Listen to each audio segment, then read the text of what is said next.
Всем привет, это канал AniGame21.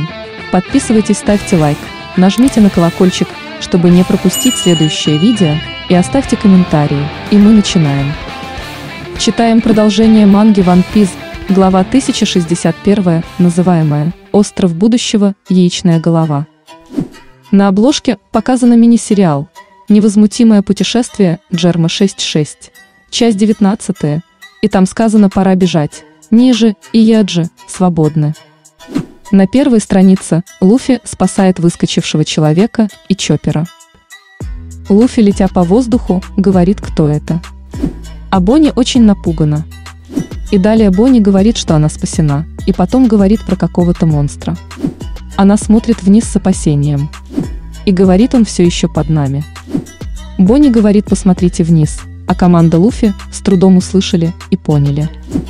Огромный монстр показался из глубины моря, Мугивары увидели и сваливают. Чуть не попались в пасть монстра. Зора говорит, что это не смахивает на акулу, потому что слишком большая и металлическая. Кажется, Фрэнки кричит держаться крепче, потому что посадка будет жестокой.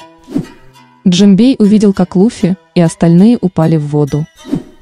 Джимбей оставил штурвал на Фрэнки, пошел спасать Луфи и остальных. Фрэнки включил килевое приспособление на сани. Кроличий грибной винт, так он называет это. Монстр выпустил торпеды на корабль. Торпеды попали на корабль, взрыв произошел только снизу. И этот взрыв перевернул корабль вверх дном. Санджи волнуется и спасает девушек. Джимбей уже пришел на подмогу Луфи и остальным. Он услышал взрыв, и далее он начинает всплывать с этими тремя. Джимбей говорит, что течение слишком сильное, и управлять кораблем в таких условиях практически невозможно. Железная акула идет прямиком им, чтобы сожрать их. А нет, он выстрелил из пушки, который находился в его пасти. Джимбей кричит им набрать много воздуха, чтобы нырять. Все трое начинают набирать много воздуха. Они улизнули от взрыва уйти вглубь моря. Корабль так и стоит под морем вверх дном. Появился большой робот и напугал железного монстра. Большой робот ударил этого монстра.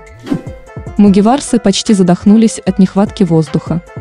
Остров неподалеку, база дозора G14. Капитан морского дозора Ташиги. Она отдает лекарства детишкам. Дети пьют лекарства только потому, что Ташиги дает им, а сзади подошла какая-то красотка. Командующий базой G14 вице-адмирал Дол. Хёльмепа терроризирует ее из-за Коби. Она просит Ташиги помочь избавиться от Хёльмепа, а она не может этого сделать. Лейтенант-командер морского дозора Хёльмепа. Командер морского дозора Хибари. Они просят помочь, чтобы спасти Коби. Контр-адмирал морского дозора принц Груз.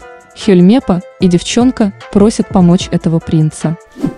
Они оказываются неподалеку от острова Яичного голова, Хёльмепа просит взять с собой Серафимов. Принц говорит, что они не могут связаться с Дрейком, поэтому и предпринять ничего не могут. Группа Луфи.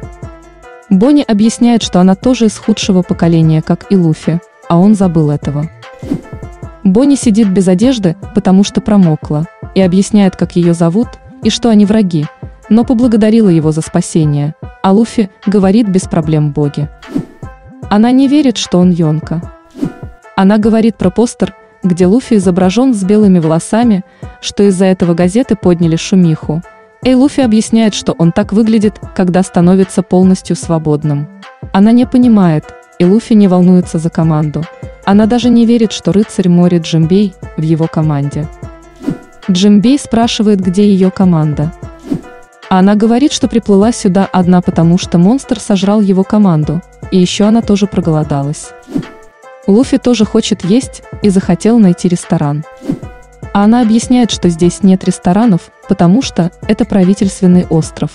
Бонни говорит, что этот остров называется Яичная голова, и этот остров называют островом будущего, который опередил настоящее на 500 лет, здесь находится лаборатория доктора Вегапанка. Большой робот спас команду Луфи. Почти все восхищены гигантским роботом. Кто-то вышел из робота и говорит, что снова провал, потому что невозможно подавить первобытные инстинкты. Фрэнки поблагодарил ее за спасение, а она говорит, что это ее Михакула. Она поставила его, чтобы наблюдать, сообщать и стрелять по кораблям, а не съедать. Эта девушка вовсе не спасала их, потому что она работает на мировое правительство.